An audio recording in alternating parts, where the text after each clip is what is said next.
A long time ago in England, King Uther and his queen had a son they named Prince Arthur.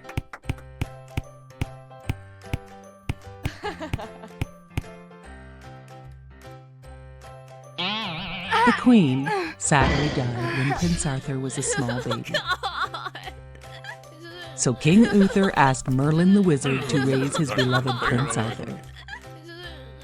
Merlin took Prince Arthur to a nobleman's castle. Merlin had known the nobleman for many years, and he knew he had a son named Kay. Merlin did not reveal who Prince Arthur was to the nobleman in order to protect Prince Arthur's safety. As Prince Arthur grew, Merlin tutored the prince in all of the sciences and classes he needed.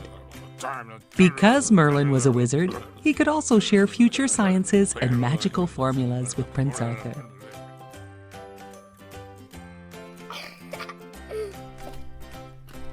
As the years passed, King Arthur's father, King Uther, grew old and died. No one knew who Prince Arthur was, as Merlin had protected his identity since birth. The nobleman asked Merlin, who should be the new king?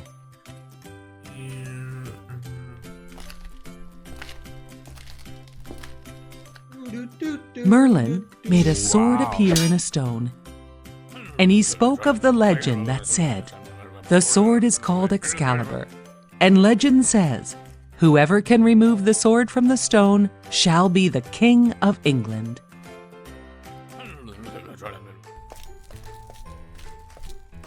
All the noblemen tried to remove the sword with all of their strength, but no one could even make it budge a little.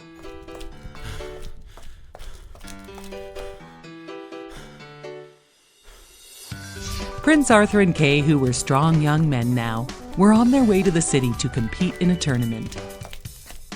When they were getting close to the tournament time, Arthur realized they had forgotten Kay's sword, which he needed to compete in the tournament. Prince Arthur ran back to get the sword. He could not find the sword, so he ran back to tell Kay about this. As he was running back, he ran by the sword in the stone. Wow. Prince Arthur pulled on Excalibur the sword, and it came out of the stone.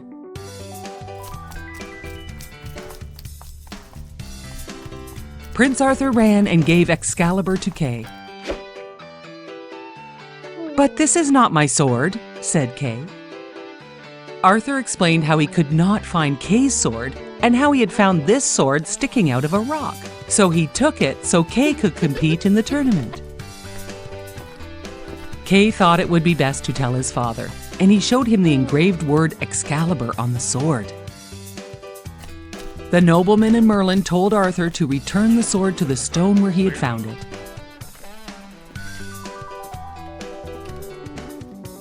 All the noblemen tried again to remove the sword, but not one of them could remove the sword.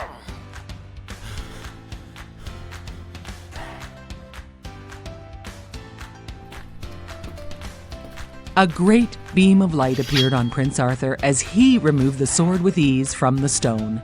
Wow! Everyone cheered as they realized their new king had been chosen.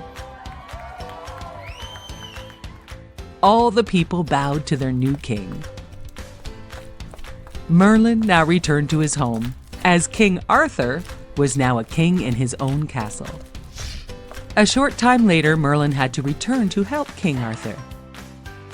Some noblemen had created an uprising against King Arthur.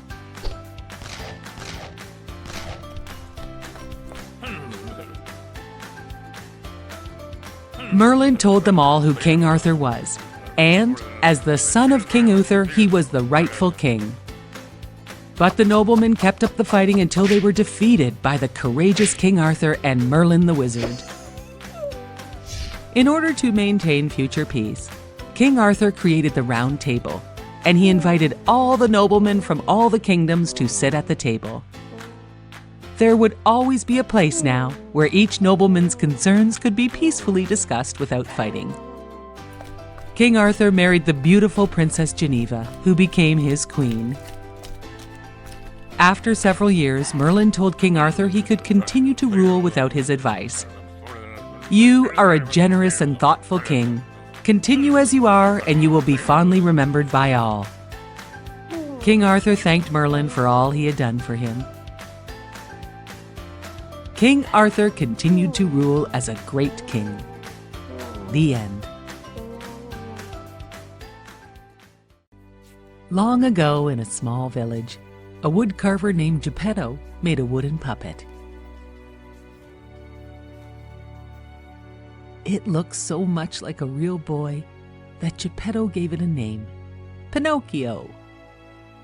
The old man was so happy, he showed the puppet to his cat Figaro and his goldfish Cleo.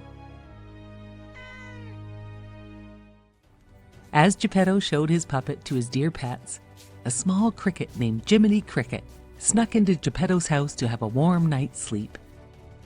Jiminy Cricket watched as Geppetto set the puppet down and gazed out the window at the stars. "Look at that! The wishing star!" Geppetto cried. Geppetto wished Pinocchio was a real boy. Soon it was bedtime, and Geppetto, Figaro, Cleo, and Jiminy Cricket all fell asleep. Before long, a beautiful light filled the workshop and woke up Jiminy Cricket. It was the Blue Fairy. She had heard Geppetto's wish and was there to make Pinocchio a real boy. She touched the puppet with her magic wand, and Pinocchio came to life. But Pinocchio had to prove he was brave, truthful, and unselfish to become a real boy. The Blue Fairy knew Pinocchio would need help, so she made Jiminy Cricket his helper, so he would help him to choose between right and wrong, and prove himself. Geppetto was delighted with Pinocchio, and he sent him off to school like a good parent. On the way to school, Pinocchio met a sly fox, who said Pinocchio could make a lot of money and didn't have to go to school. Jiminy Cricket didn't trust the sly fox. The sly fox said he could spend all of his time having fun in the theater instead of studying at school. Pinocchio said, "Okay!" and off he went with the sly fox to the theater owner. That night, the theater owner put Pinocchio on stage. He was a big hit as he sang and danced for the crowd. The crowd threw money on the stage.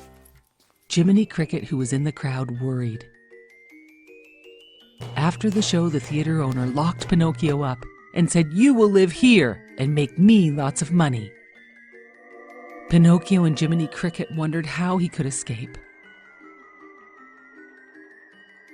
Luckily, the Blue Fairy arrived. She asked Pinocchio why he missed school. He lied. She asked him more questions, and each time he told a lie, his nose grew longer and longer. The Blue Fairy reminded him to tell the truth if he wanted to be a real boy. Pinocchio promised he would tell the truth. She fixed his nose and set him free. The next day, Pinocchio met the sly fox again. The sly fox convinced Pinocchio to not go to school, but instead play and have fun all day. Pinocchio followed the fox, not returning home after regular school time. Geppetto was worried and went to look for Pinocchio. Geppetto sailed his boat to search for Pinocchio, and he was swallowed up by a huge whale. When Pinocchio returned home from playing all day, he found this out, and he knew he must save Geppetto. Pinocchio and Jiminy Cricket found the huge whale, and they teased him with the fish. The whale grabbed the fish, the pole, Pinocchio, and Jiminy Cricket, and they were all swallowed into his belly. They found Geppetto in the whale's belly too. They must find a way to escape from the whale. They decided they would make the whale sneeze, and they would all escape when the whale opened his mouth. It worked, but when the whale saw them in the water, he thrashed around, knocking everyone about. Pinocchio had to grab Geppetto to save him. After a while, the water settled down and Geppetto and Jiminy Cricket awoke on the beach. they found Pinocchio lying lifeless on the rocks. Geppetto was heartbroken, and he carried his son home in his arms, convinced he had lost Pinocchio forever. Back in the workshop, Geppetto and Jiminy Cricket cried, and then all of a sudden, the blue fairy appeared. She touched her wand on Pinocchio and said, "Awake!" Pinocchio awoke, and the blue fairy said, "By saving Geppetto, you have proven yourself to be brave, truthful, and unselfish." "I am a real boy!" shouted Pinocchio. Pinocchio, Geppetto, Jiminy Cricket, and all the pets celebrated and danced as Geppetto's wish had come true. Pinocchio was a real boy. Once upon a time, there was a boy named Aladdin who lived far, far away with his poor widowed mother. One night, a stranger knocked on the front door and said, "Good evening. My name is Mustafa, and I am looking for my brother's son, Aladdin. I would like to take Aladdin to work with me to make good money." Aladdin wasn't too keen on the idea, because there was something about Mustafa that he did not like. But his mother thought it was a great idea, and she agreed to let Aladdin go with his uncle.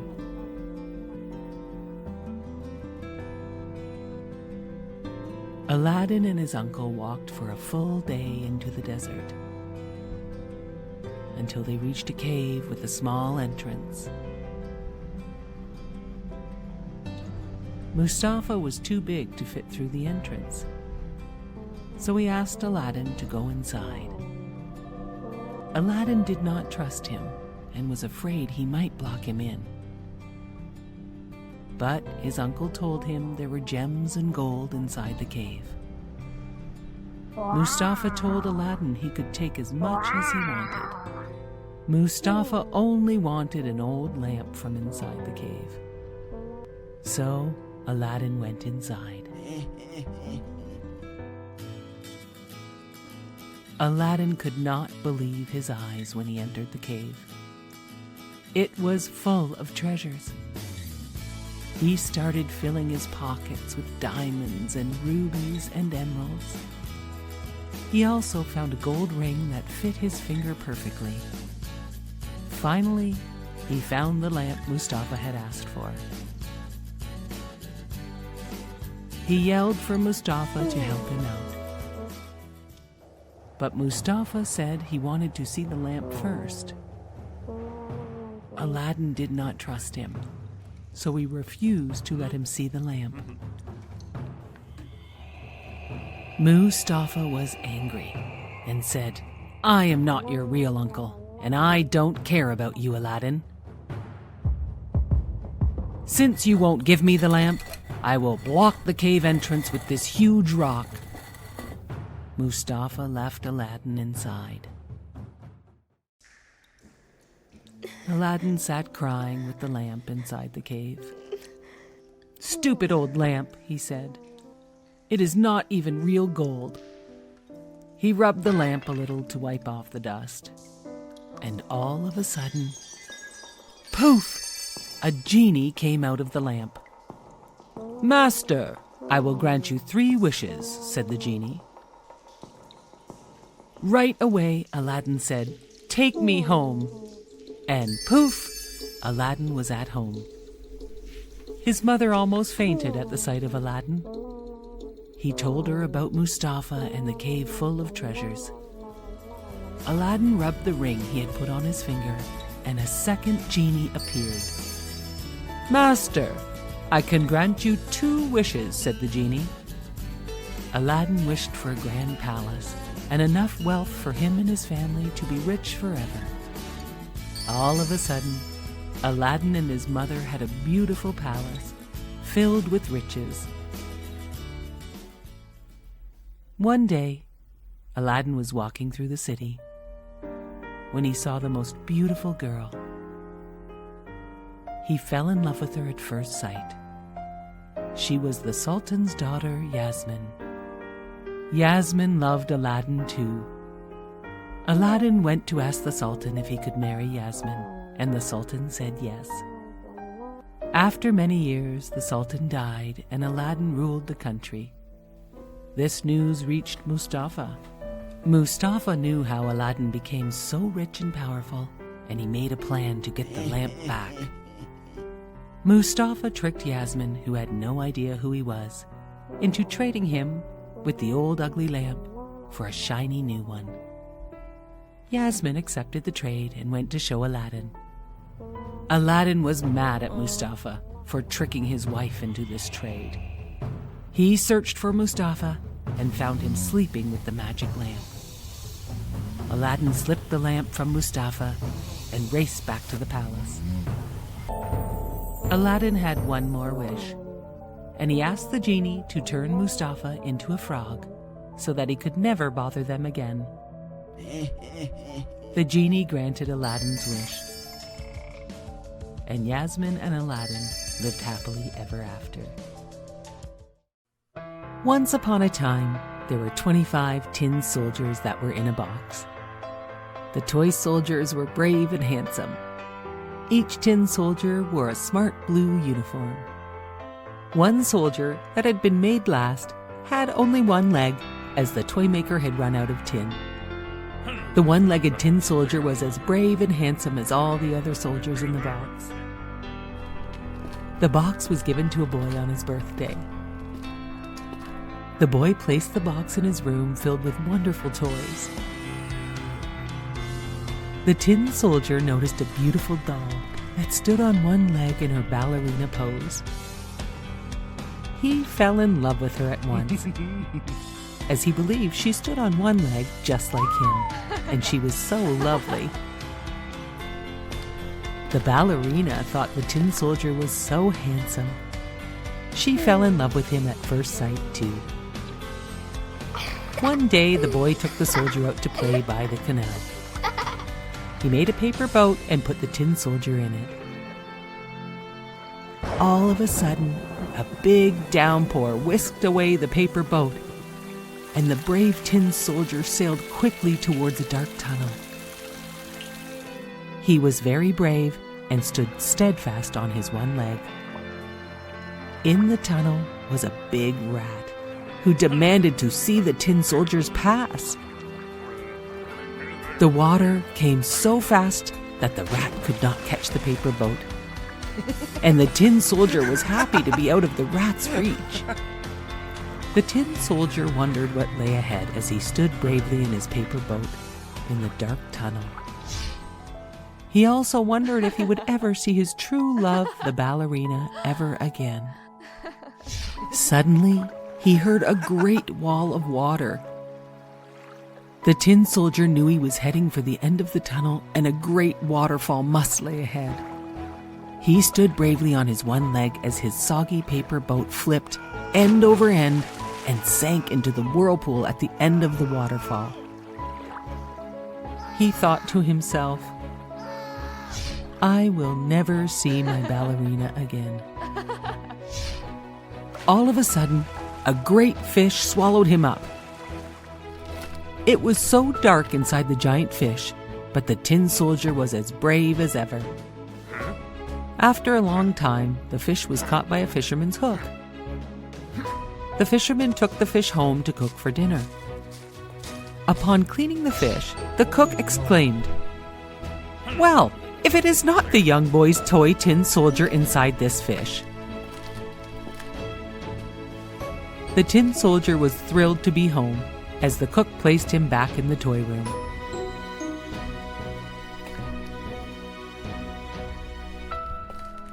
The tin soldier saw his sweet ballerina poised on her one leg across the room.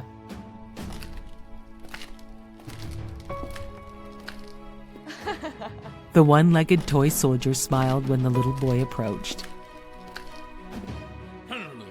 "Where have you been?" said the little boy. "You smell like fish and are so dirty." The little boy opened the window and tossed the tin soldier out the window.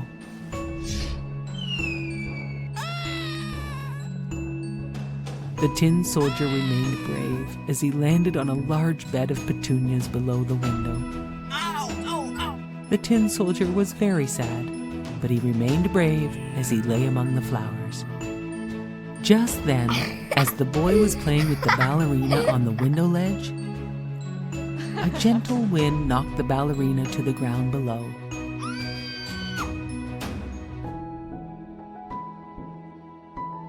Straight into the petunia garden. The brave tin soldier could not believe his eyes when his ballerina landed right in front of him.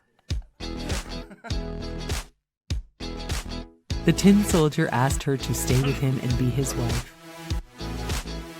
"Yes," she exclaimed, "I thought you would never ask." The tin soldier and his ballerina were married in the flower garden below. In the moonlight, she would dance for him among the flower petals. They remained true to each other forever, living in the lovely flower garden as husband and wife.